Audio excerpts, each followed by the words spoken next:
Pessoal, boa noite. Tudo bem com vocês? Já vou pedindo desculpa, né, por não ter conseguido dar aula para vocês hoje virtual, mas essa semana eu tive um contratempo na minha semana. Na terça-feira, que foi ontem, né, eu tive que ir a Formosa no velório de um amigo meu. E eu não podia deixar de ir nesse velório, que era uma pessoa muito importante para mim. E aí acabou que hoje eu também tenho um compromisso às 19h30. E aí eu vou gravar a aula pra vocês e aí vou mandar pra Josélia, tá? No final eu vou deixar uma atividade, tá? Ela vai ficar disponível até, se eu não estiver enganada, até no domingo, tá bom? Vou conversar com a Josélia pra deixar até domingo pra vocês fazerem ela com calma. Não vai ser nada de bicho de 7 cabeças, tá? Vai ser coisas simples pra vocês trabalhar no cotidiano de vocês, tá bom? Então, hoje a aula que nós vamos conversar é sobre a aula de saúde coletiva, né? O que é saúde coletiva? O nome já próprio fala, saúde coletiva. O que a gente já entende por isso? É uma saúde que não depende só de mim, né? É do coletivo. É o coletivo que vai conseguir fazer uma saúde com dignidade, uma saúde boa, né? Então, o próprio nome já fala, não depende só de mim, a saúde coletiva. Coletivo não tem como ser só uma pessoa, tem que ser 2 pessoas ou mais, né? Que tem que estar envolvida nesse processo. Então, vamos lá. Olha lá, eu sou um provedor de saúde, né? Vocês que estão entrando na área de enfermagem, então vocês, melhor que ninguém, tem que ser provedor de saúde. Mas o que é promover saúde? O que é prover saúde? Como eu promovo saúde, né? Eu promovo saúde através de um bom atendimento, eu promovo saúde através de uma palestra, eu promovo saúde através de uma aula, né? Eu promovo uma saúde através de um atendimento bem feito, né?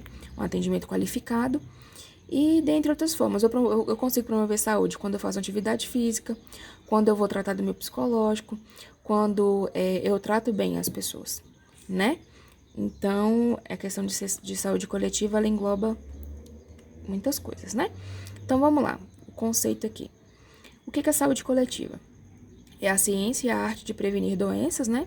Prolongar a vida e promover a saúde física e a eficiência do indivíduo através de esforços organizados da comunidade, visando o saneamento do meio ambiente, né? Combate das doenças transmissíveis que ameaçam a coletividade. Por exemplo, a dengue. A dengue, ela é uma doença que ataca o quê? Coletivo, né? Eu não consigo, por exemplo, combater a dengue sozinha. Lembra que eu falei para vocês da aula passada que a maioria dos focos, que quando a gente pegava a maioria dos focos que ia na casa da pessoa verificar, o foco sempre estava na casa ao lado. Nunca estava lá na casa que a gente ia. Poucas vezes estavam, mas geralmente o foco sempre está na casa do vizinho. Aquele lote vazio que o proprietário não limpa, que ele não tem interesse de limpar, né? E quando eu quero promover saúde coletiva, eu tenho que pensar em quê? Saúde primária, porque é ela que vai fazer com que eu não espalhe, né? Eu vou prevenir. Eu primeiro trabalho com o quê? Com a prevenção. Eu primeiro trabalho com a prevenção para depois trabalhar com a medicação, né? Então, por exemplo, eu tento bater na tecla, por exemplo, de fazer uma palestra sobre dengue, eu distribuo panfletos, eu faço um mutirão de limpeza, eu vou na rádio e falo, eu faço um vídeo falando o que é, né? Isso eu tô conseguindo promover uma saúde coletiva. Mas para que isso dê certo, a saúde coletiva vai depender de quem mais? A saúde coletiva, ela não vai depender somente de mim, né? Ela vai depender de outras pessoas. Ela vai depender do meu vizinho, vai depender do meu avô, da minha avó, da minha mãe, dos meus parentes, dos meus primos, né? De toda aquela pessoa que está ali naquela região que eu preciso que elas contribuam. É igual a questão do coronavírus. Se tivesse uma saúde coletiva mais organizada, nós não estaríamos numa pandemia tão violenta quanto está agora. Porém, é muito complicado porque as pessoas não gostam de pensar pelo coletivo. Elas foram planejadas para pensar no eu. Ah, tá bom pra mim, então tá tudo ótimo, né? Não pensa se, nossa, fulano tá passando frio, nossa, e será que fulano comeu hoje? Então, assim, se a nossa saúde coletiva fosse bem feita, nossa vida em si seria outro mundo.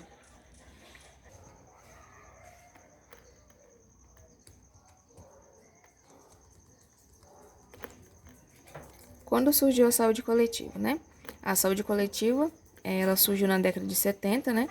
Contestando os atuais paradigmas de saúde existentes na América Latina, buscando uma forma de superar a crise no campo da saúde, né? Ela surgiu aí na década de 70, já conseguindo, tentando que as pessoas ficassem conscientizadas.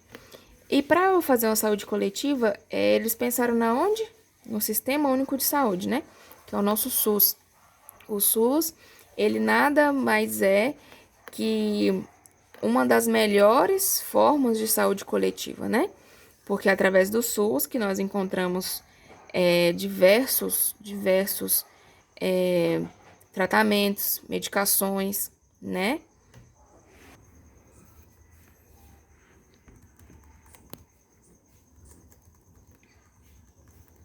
O nascimento do SUS, né? Ele foi constituído aí em 1988, né? Não. O Instituinte de 1988, no capítulo 8, né? Da Ordem Social e da seção 2, referente à saúde, define no artigo 196, né? Esse aqui é a definição do SUS. A saúde é direito de todos e dever do Estado, né? Então, a partir desse momento aí, eles colocaram como se o SUS ele era obrigatório, como se o governo fosse obrigatório, o Estado fosse obrigatório fornecer uma saúde digna, né? Para as suas pessoas, para as pessoas que usam, para as pessoas que moram naquele local, para as pessoas que vão estar ali sempre. Então é como se fosse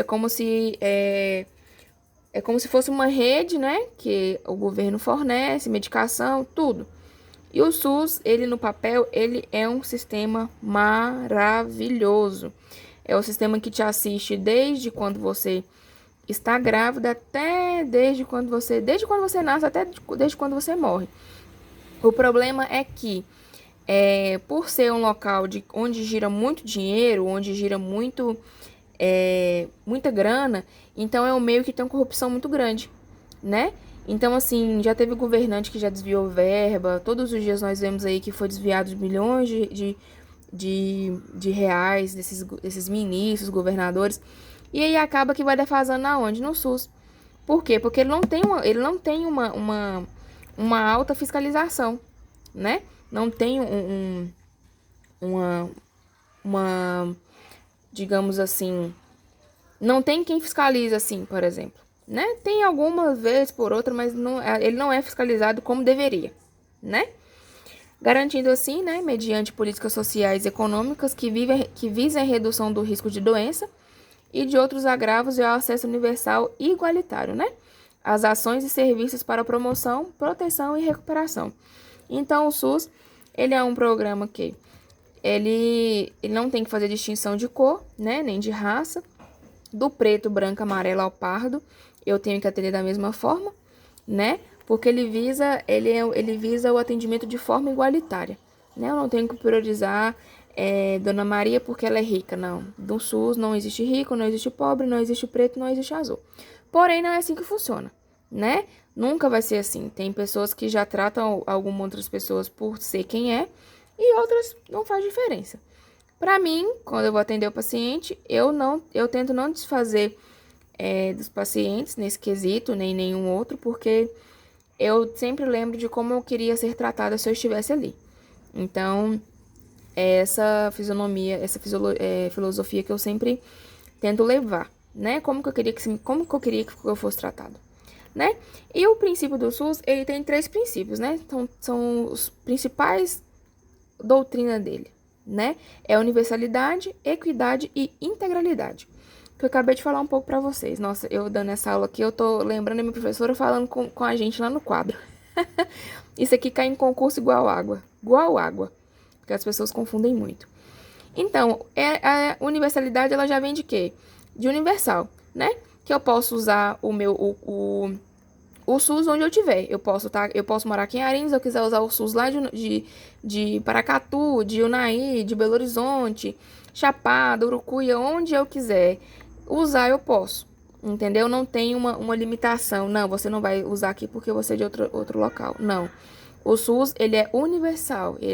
Qualquer lugar que eu for e eu quiser atendimento, eu tenho esse atendimento, né? Embora não seja, né, dessa forma, porém, é o que se prega, tá?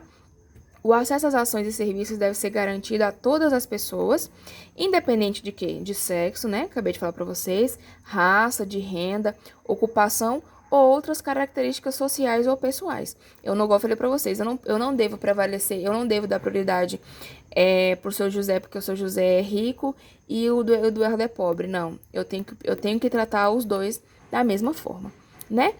E a equidade é um princípio de justiça social que garante a igualdade da assistência à saúde, sem preconceitos ou privilégios de qualquer espécie. A rede de serviços deve estar atenta às necessidades reais da população a ser atendida. A equidade e a universalidade, elas andam um pouco juntas, né? Porque a questão da equidade, eu tenho que tratar igual, né? Igual, né? Então, eu não tenho que ficar fazendo distinção desses tipos. Eu não posso fazer o meu próprio julgamento, tá bom? E a integralidade é fazer o quê? Ela significa considerar a pessoa como um todo, né? Devem nas ações de procurar atender as pessoas às suas necessidades. Por exemplo, eu tenho que assistir a pessoa como um todo. Se eu sei que Dona Maria tem um problema com alcoolismo, que ela apanha, que ela tem depressão, que ela não gosta de participar do AA, eu não tenho que tratar somente do alcoolismo dela. Eu tenho que tratar ela como um todo, eu tenho que ver o indivíduo como um todo. Eu tenho que encaminhar a Dona Maria para um local onde o AA vai atender ela. Eu tenho que prestar um serviço de qualidade para que ela tenha um psicológico, dê uma melhorada no psicológico, né? Eu tenho que fazer alguma coisa para que evite que Dona Maria apanhe, por exemplo. Entendeu? Deste derivam alguns princípios, né, organizados do SUS, que é a hierarquização e a participação popular e a descentralização da política administrativa. O que é isso? Isso aqui é como que eu vou dizer para vocês. Vou ler para depois explicar. É entendida, né, a hierarquização, entendida como um conjunto articulado e contínuo das ações e serviços, tá? Preventivos e curativos, individuais e coletivos, exigidos para cada caso em todos os níveis de complexidade do sistema, referência e contra-referência. Por exemplo, eu junto, por exemplo, um grupo de gestante, por exemplo.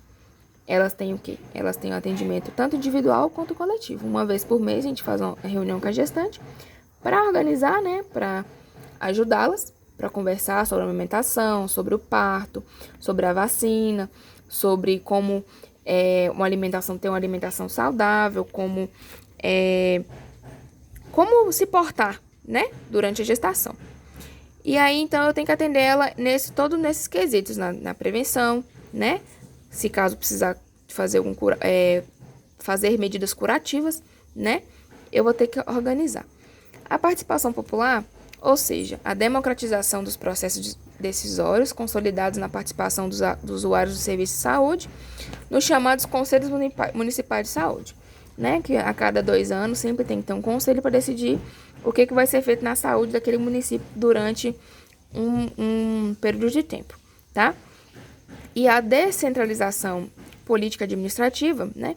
Ela é consolidada com a municipalização das ações de saúde, tornando o município gestor administrativo e financeiro do SUS. Essa descentralização é o que o governo faz. Por exemplo, eu tenho 8 unidades básicas de saúde na cidade. Cada unidade básica de saúde, ela me custa, por exemplo, 100 mil. Então, é um preço fantasia, tá? Então, eu vou mandar o valor da unidade vezes o X de unidades. Por exemplo, 800 mil.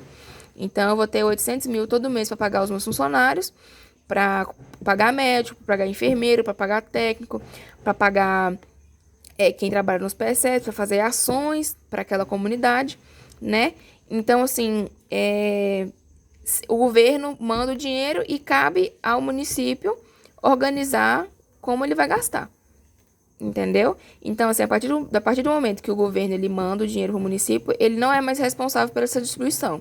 Então, quem vai ser responsável vai ser o município, tá? Então, a famosa lei 8.080, né? Essa lei também cai bastante nos concursos. Essa lei, o que ela estabelece? Ela estabelece que os recursos destinados ao SUS, né, seriam provenientes do orçamento de Seguridade Social, estabelecendo o repasse de recurso financeiro a serem transferidos para os estados e municípios. Então, essa lei aqui, ela que assegura que todos os municípios vão ter um percentual por mês, né, ou a cada trimestre, ou a cada semestre, para que aquele local esteja desenvolvendo um bom trabalho. Entendeu? Que é como se esse orçamento, a palavra já fala, orçamento da Seguridade Social. O que é a Seguridade Social? Para eu manter a minha sociedade segura, para eu fornecer médico de qualidade, para eu fornecer medicamento de qualidade, para eu fornecer um atendimento psicológico, um atendimento com nutricionista, com fisioterapeuta, entendeu? Fazer com que a saúde ela seja o mais completa possível, né? O NOB é a Norma Operacional Básica. Trata da edição de normas operacionais para o funcionamento, né, e operalização do SUS de competência do Ministério da Saúde, né, tendo sido editadas até hoje, né, o SUS aí 091, 93, 96. Instrumento de emancipação do SUS, né, como é que ele começou a ser uma pessoa já... Nós tratamos o SUS como se ele fosse uma pessoa independente, né, independente em partes. O acolhimento, né? Nesse aí trabalha-se a escuta valorizada das suas queixas e problemas, né? Você pode produzir saúde em seu cliente pelo simples fato de ouvi-lo. Então, o que o SUS ele prega bastante? O SUS ele prega que nós devemos acolher, né? Independente de qualquer forma, de qualquer raça, de qualquer cor, de qualquer classe social, financeira. Então, eu tenho que tratar o meu paciente com dignidade, né? Como eu falei para vocês, como nós queríamos ser tratados. Então, eu trato o meu paciente conforme eu quero que eu seja tratada. É bom chegar na unidade de saúde e você resolver os seus problemas? É ótimo. É ruim quando você sai de lá sem seu problema resolvido? É horrível você chegar lá no local. É aquela questão de conversar, né, com o paciente, explicar para o paciente, acolhê-lo, né? É uma coisa muito ruim quando você vai na unidade e você não resolve o seu problema, né? Então, é bom você ir, você resolve o seu problema, você discute com o enfermeiro ou com o médico, né? Ou com a farmacêutica. Então, você sai dali com o seu problema resolvido, né? É que quando a gente vai para uma unidade, vai fazer alguma coisa e tem muita burocracia, acaba que a pessoa nem volta lá mais, né? Então, assim, o PSF ele tem que ser uma porta aberta, né, de acolhimento, tem que ser pessoas despojadas, que vai conversar, que vai acolher. E igual ele tá falando, o simples fato de você acolher, de você receber essa pessoa bem, ele é um motivo para ele voltar. E isso não vale somente para PSF, isso vale para a vida, né? Quando a pessoa nos procura para contar algo, nos procura para conversar sobre alguma coisa, então ela quer ser acolhida. Se ela chegou naquele ponto para conversar, a ponto de estar ali, é porque ela precisa ser ouvida, né? Ninguém vai sair de casa para ir num PSF para ir contar piada, né? Ela sempre tem alguma coisa a ser resolvida. Às vezes, ela não vai falar de imediato. Aconteceu comigo num paciente que ele queria fazer um exame de HIV. Ele deve ter ido na unidade umas 10 vezes. Ele foi lá mais ou menos umas 10 vezes antes de sentar comigo e conversar. E aí, ele foi a primeira vez... E aí, ele foi mais ou menos umas 10 vezes na unidade, né? Desculpa, meu pai conversando com o amigo dele aqui, desculpa. E aí, ele foi lá mais ou menos umas 10 vezes na unidade e... Então... E aí, para prestar também um atendimento de qualidade, nós fazemos também as visitas domiciliar, né? Que a equipe de enfermagem, né? Ela vai com o médico. A visita domiciliar, ela é consistida pelo técnico, né? Enfermeiro e médico. Quando o médico não vai, o enfermeiro vai com o técnico. E quando não tem como nem o médico, nem o enfermeiro ir, o técnico vai, né? O que é? A equipe de enfermagem, né? Que analisa as condições de tratamento e os componentes da família. O que cada um faz, né? Como age, se faz de uma forma que pode causar adoecimento ou morte, né? E considera-se também a condição financeira. Geralmente, as visitas domiciliares, elas acontecem com pacientes acima de 90 anos.